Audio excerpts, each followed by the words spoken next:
بسم اللہ الرحمن الرحیم۔ کہتے ہیں کہ کوئی انسان اپنے بارے میں جاننا چاہتا ہے کہ میں کیا ہوں، تو اسے اپنے آپ کو جاننے کے لیے کسی پیر سے پوچھنے کی ضرورت نہیں ہے، کسی فقیر سے پوچھنے کی ضرورت نہیں ہے۔ بس تھوڑی دیر اپنی آنکھیں بند کریں اور اپنے ضمیر سے پوچھ لیں۔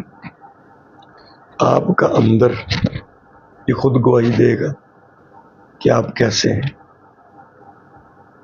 تو انسان کامیاب کون ہے؟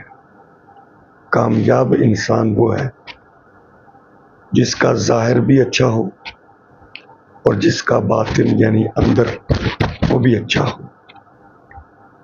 اپنے اندر کو صاف کرنے کے لیے توبہ ہے، استغفار ہے، اللہ کی ذات کی طرف کامل متوجہ ہونا ہے، اللہ کے حکموں کی پابندی کرنا ہے، قرآن مجید کی تلاوت ہے، ذکر و اذکار کا کرنا ہے، قبر کو یاد رکھنا، میدان محشر کو یاد رکھنا۔ یہ ساری چیزیں وہ ہیں جو انسان کے ظاہر کو اور انسان کے باطن کو، اندر کو پاک کرتی ہیں۔